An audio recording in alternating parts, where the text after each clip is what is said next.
Hello students, मु मनीषा आपण समस्त को स्वागत करुच्ची मोर यूट्यूब चैनल संस्कृत ई क्लासरूम को।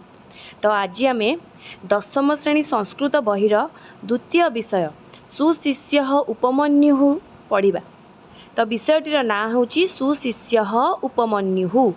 तो उपमन्यु जड़े सुशिष्य थिले बा सु शब्दर अर्थ कौन? सु माने हैला उत्तम बा भल हैला।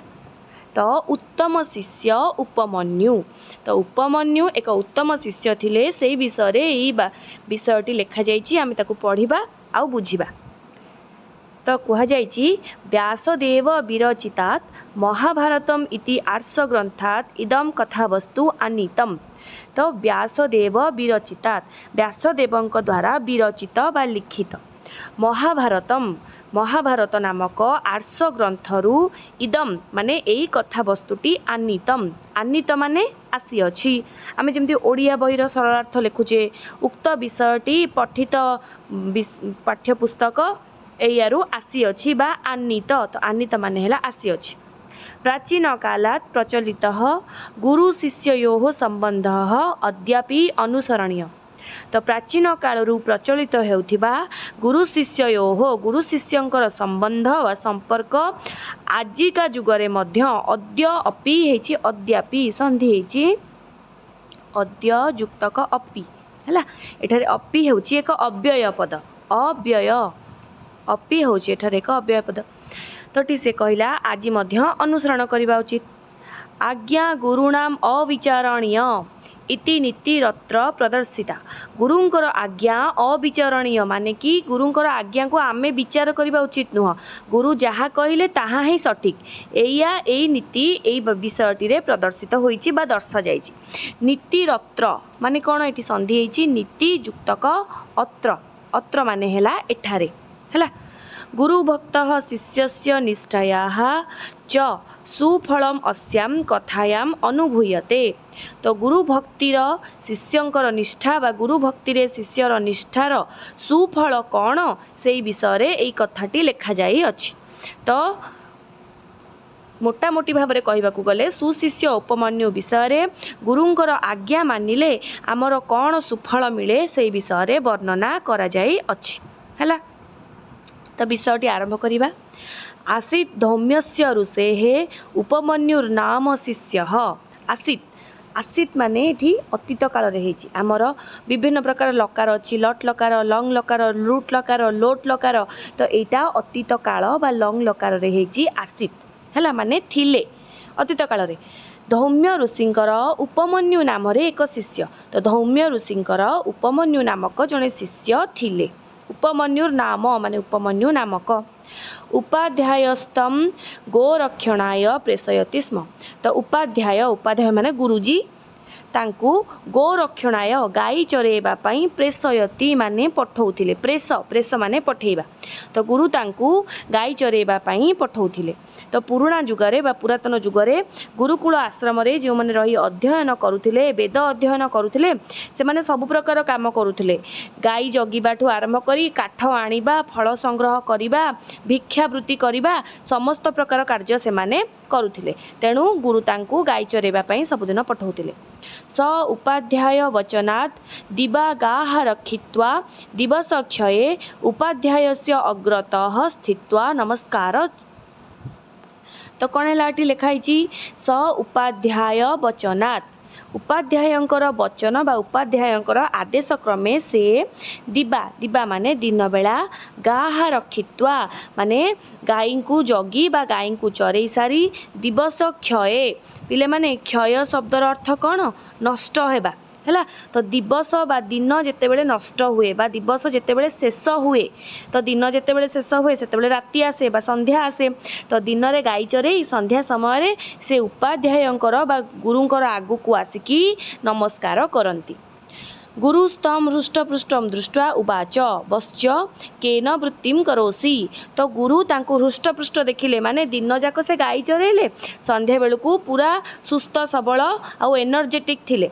तो गुरु तांको हृष्टपृष्टम दृष्ट्वा ठीक त्वा प्रत्यय होइछि। दृश धातु दृश धातु सहित त्वा प्रत्यय होइछि दृष्ट्वा।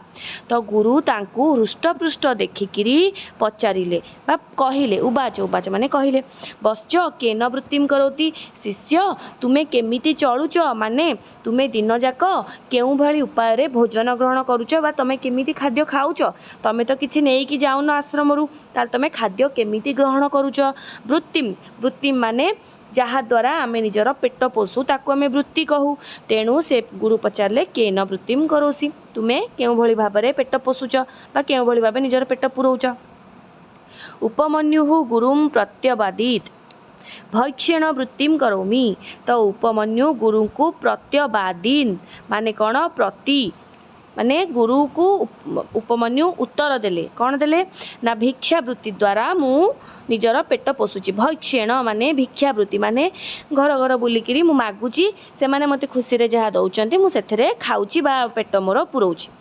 तम उपाध्याय प्रत्युवाच तमुपाध्याय एठी संधि हेची तम जुक्तक उपाध्याय हैला।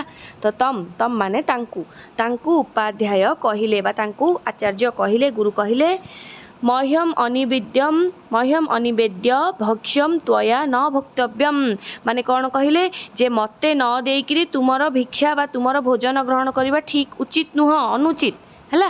तो मह्यम अनिवेद्य संधि हेची मह्यम जुक्तक अनिवेद्य माने मते न देइकिरी भिक्षा त्वया एठी तृतीय विभक्ति हेची त्वया माने तुम द्वारा आमे जो 6टा विभक्ति जो 7टा आमे विभक्ति पढ़ीचे तृतीय विभक्तिर कौन रे द्वारा मानक द्वारा तृतीय विभक्तिर चिन्ह।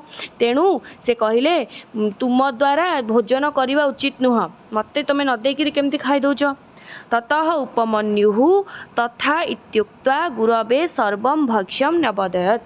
तो तापरे ततः उपमन्यु तापरे उपमन्यु कौन कले तथा उपमन्यु कहले हौ ठीक अछि गुरु इति उक्त्वा एठी संधि हेची इत्युक्त्वा देख पिले माने एटा कौन हेची इति जुक्तक उक्त्वा उपमन्यु कहले हौ आज्ञा ठीक अछि गुरवे सर्वं भक्ष्यम न्यवेदयत गुरु को जहाँ भी भिक्षा मागिकी आनिथिले सबुतक दान करदेले बा देदेले न्यवेदयत माने निवेदन कले बा देदेले।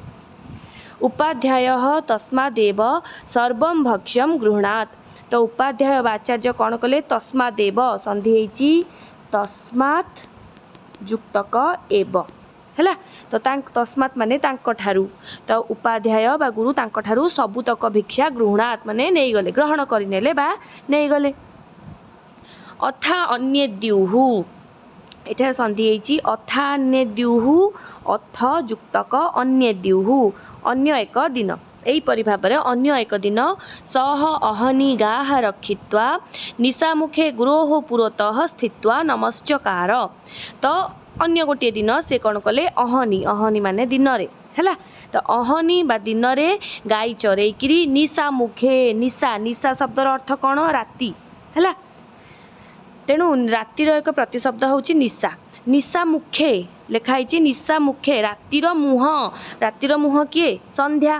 तेणु संध्या बाट देइकिरी राति होची ना नहीं तेणु आग संध्या होची तापर राति होची तेणु एठी ताना हेची निशा मुखे। तेणु रातिर अन्य एक प्रतिशब्द होची निशा मुख सॉरी रातिर अन्य एक प्रतिशब्द होची निशा एवं संध्यार अन्य एक प्रतिशब्द होची निशा मुख हैला। रातिर मुह होची संध्या तेणु निशा मुख माने संध्या समय गुरोः पुरतः स्थित्वा नमस्चकार दिन रे गाई चरेइले संध्या बेले गुरु सामना रे आसिकिरी नमस्कार कले।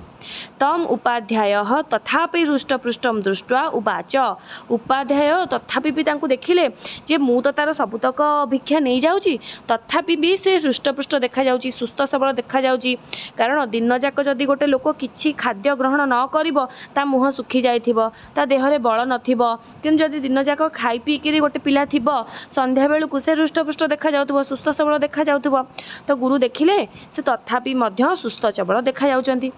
केन इदानीम वृत्तिम करोसी गुरु पुणी पचारे केन केमिति इदानीम तो पिले माने देख एठी इदानीम शब्दर अर्थ कौन एबे हैला बा वर्तमान हैला वर्तमान। तो तुमे वर्तमान केमिति पेट पोषुच बा वर्तमान तुमे केमिति खाद्य ग्रहण करूच बा वृत्ति करूच पचारे अरे मु तो तुम सब नहीं जाऊँगी तमें पुणी केमिति खाऊच। उपमन्यु उपाध्याय प्रत्यभाषत संधि प्रत्यभाषत प्रतिजुक्तक अभाषत ହେଲା। ତ ଉପମନ୍ୟୁ ଗୁରୁଙ୍କୁ କହିଲେ ଭବତେ ପୂର୍ବମ୍ ଭୈକ୍ଷ୍ୟମ୍ ନିବେଦ୍ୟ ଅପରମ୍ ଚରାମି। ସେ କହିଲେ ଆପଣଙ୍କୁ ମୁଁ ସର୍ବପ୍ରଥମେ ଯାହା ଭିକ୍ଷା ଆଣୁଛି ଆପଣଙ୍କୁ ଦେଇ ଦେଉଛି, ପୁଣି ଆଉ ଥରେ ମୁଁ ଯାଉଛି ଅପରମ୍ ଚରାମି, ମାନେ ମୁଁ ଆଉ ଥରେ ଯାଇକିରି ଭିକ୍ଷା ମାଗିକିରି ଖାଉଛି। ଆପଣ ତ କହିଲେ ଯେ ଯାହା ଭିକ୍ଷା ଆଣିବୁ ଆଗ ମୋତେ ଦେବୁ ତାପରେ ଯାଇ ଖାଇବୁ, ଯେ ମୁଁ ତାହେଲେ କ'ଣ କଲି, ସବୁତକ ଭିକ୍ଷା ନେଇ ଆସିଲି, ଆପଣଙ୍କୁ ଆଗ ଦେଇଦେଲି, ପୁଣି ଆଉ ଥରେ ଗଲି ମାଗିକିରି ମୁଁ ମୋର ଖାଇଲି।